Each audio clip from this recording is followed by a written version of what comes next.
আসসালামু আলাইকুম। সবাই কেমন আছেন? আশা করি সবাই ভালো আছেন। আলহামদুলিল্লাহ আমিও ভালো আছি আপনাদের দোয়ায়। আর আমি এখন যাচ্ছি স্কুলে, মানে বাচ্চার স্কুলে যাচ্ছি।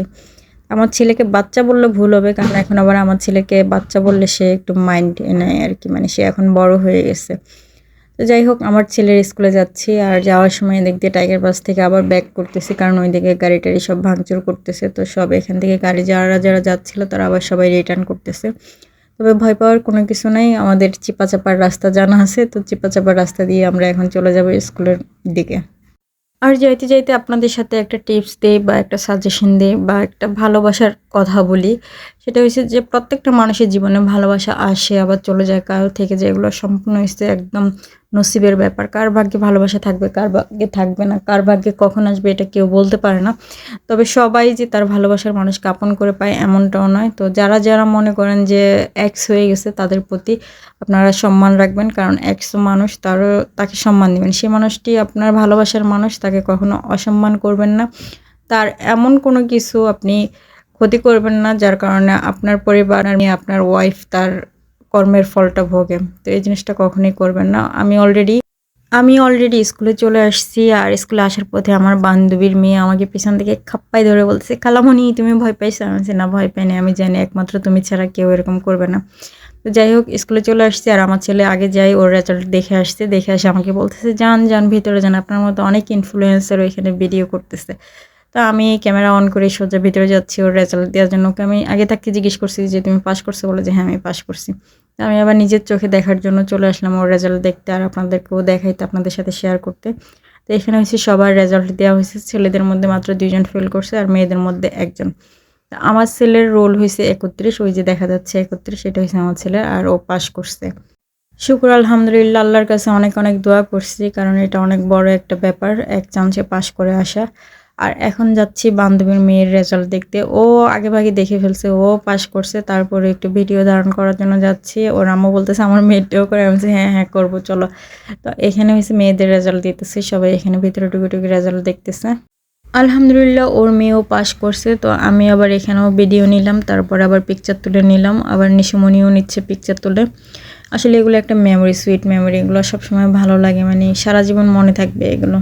আর এখানে মাত্র একটা মেয়ে মানে ফেল গেছে, ওর জন্য খুবই খারাপ লাগতেছিল। কারণ এত বছর পড়াশোনা করে সারা বছর এত টাকা, এত শ্রম, এত টাইম দেওয়ার পরে যখন ফেল করে তখন আসলে খুব খারাপ লাগে বিষয়টা। আর এটা ভাগ্যেরও ব্যাপার, কিছু বলার নাই। আর আমি এই ফাঁকে পুরো স্কুলটা একটু ভিডিও করে নিচ্ছি, কারণ এই স্কুলে আর কখনো আসা হবে কিনা জানি না। কারণ প্রত্যেকটা ছেলেমেয়ের কাছেই তার স্কুল অনেক বেশি মানে প্রাধান্য দেয়। স্কুলের মেমোরিগুলো আমরাও যেরকম ভুলতে পারি নাই, আগামীতে ওরাও ভুলতে পারবে না। আর সে কারণেই আমি এখানে একটু ভিডিও ধারণ করে নিচ্ছি, কারণ আবার কখন কবে আসবে জানা নাই। কারণ এই স্মৃতিগুলো সারা জীবন মধুর হয়ে থাকবে।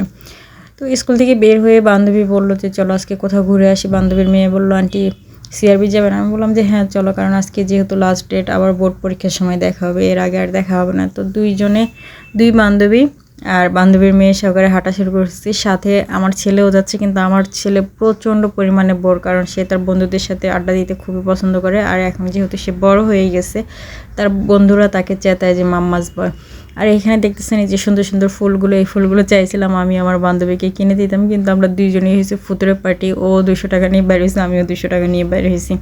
তো সাময়িক খরচের জন্য আর ফুলগুলো 50 টাকা করে 100 টাকা চাচ্ছে। তো বললাম যে এখন না, অন্য কোনো সময় কিনে দিব আর কি। তো সামনে আরও একটা দোকান দেখলাম, ওইটাতে আরও বেশি দাম চাইতেছে। তো যাই হোক, মনের আশা পূরণ করা যাবে ইনশাল্লাহ। আজকে যা আছে তা দিয়ে এনজয় করি। তো সামনের দিকে হাঁটা শুরু করছি। এটা হয়েছে আমাদের সিআরবি। আমাদের সিআরবি বলতে চট্টগ্রামের সিআরবি, চট্টগ্রামের ফুসফুস। এখানে সবাই জগিং করতে আসে, প্রেম করতে আসে, দেখা করতে আসে, মিটিং করতে আসে। স্কুল ছাত্রছাত্রী, কলেজ ছাত্রছাত্রী সবাই সবার টাইম পাস করতে আসে, খেলাধুলা করতে আসে। মোট কথা ঘুরতে আসে, বিনোদন নিতে আসে। এটাই যেমন আমরা আসছি ওরকম আরকি। আর এখন আমরা খুঁজতেছি কি খাওয়া যায়, কি খাওয়া যায়। তো সামনে ঝালমুড়ি আছে, বলতেছি যে ঝালমুড়ি খাবো। তো বলতেছে, "হ্যাঁ চলো ঝালমুড়ি খাইতে যাই।" আর এই যে ঝালমুড়িওয়ালার কাছে ঝালমুড়ি নিতেছি। ৪ জনের জন্য ৪ টা, মানে ১০ টাকা করে, ৪০ টাকা। আর সত্যি কথা বলতে ঝালমুড়ি খাইতে এত বেশি ভালো লাগে নাই। একদম সাবা, সাবা। চাচা মেয়ে ঝালমুড়িগুলো এত মজা করে বানাইতে পারে নাই। মসলাটাও সাবা, সাবা ছিল। আর ঝালমুড়ি খাওয়ার পরে আমাদের পানির পিপাসা আরও দ্বিগুণ বাইরে যায়। তো আমি এখানে ৩ টা নিছি আর আমার বান্ধবীর মেয়ে ১ টা নিয়ে নিছে। আর আমার ছেলে ঝালমুড়ি খাবে না, মানে ও খাবে চিংড়ি মাছের মাথা ভাজা, আর এখানে ছোট ছোট করে বড়ার মতো কি একটা বিক্রি করে, ওগুলা খাবে। মোট কথা ও যেখানেই যাবে সেখানে মানে ঝাল নাস্তা পছন্দ করে বেশি। আমার বান্ধবী আবার ওগুলো কিনতে গেছে, তো চিংড়ি মাছের মাথাটা পরে আবার রিটার্ন দেওয়া হয়েছে। ও বলছে চিংড়ি মাছের মাথা খাবে না, ওই ছোট ছোট বড়া যেগুলো ভাজে ওগুলো খাবে। ওগুলো আবার নিয়ে নিয়েছি 30 টাকার, অনেক বেশি, সবগুলো খাইতেও পারে নাই, অর্ধেক আবার ব্যাগে ভরতে হয়েছে। তো এখানে কিছুক্ষণ ঘোরাঘুরির পরে এখন আবার ফিরে যাচ্ছি, মানে বাসার দিকে চলে যাবো। তো যাওয়ার সময় আবার ভাবতেছি যে এদিক দিয়ে সোজা টাইগার পাস দিয়ে হয়ে চলে যাব। পরে আবার ভাবলাম যে না, টাইগার পাসে ঝামেলা চলতেছে, আবার নীরব আবার ওর 2টা বন্ধু পাইছে, ওদেরকে নিয়ে আগে আগে হাইটে হাইটে নিচে রাস্তা দিয়ে চলে গেছে। তো নীরবের পিছু ধরতে ধরতে আমরা আবার মেন রাস্তা রেখে নিচু কলোনির রাস্তা আছে যে ওইখান দিয়ে চলে আসছি।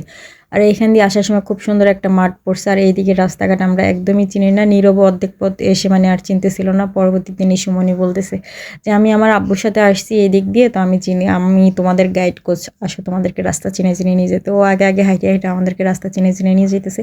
ভালোই লাগে মাঝে মধ্যে এরকম হারায়, যে চেনা জানা শহরেও হারায় যেতে ভালোই লাগে। আর এগুলো সেই যে চিপা চাপা রাস্তা দিয়ে আমরা যাচ্ছি। আর ওই যে ওইখানে একটা গেট, এই গেট দিয়ে আমি বাইরে হওয়ার সময় চিন্তাছিলাম যে আমি কি বাইরে হইতে পারবো, আমি তো অনেক হেলদি হয়ে গেছি, মোটু হয়ে গেছি। পরে আমার ছেলে পেছন দিকে বলতেছে ধাক্কা মারতে হবে, আমি বলছি না হবে না। তো নিশিমণি বলতেছে সাইড হয়ে চলে আসতে, মানে বের হয়ে আসতে। তো আমি বের হয়ে আসছি।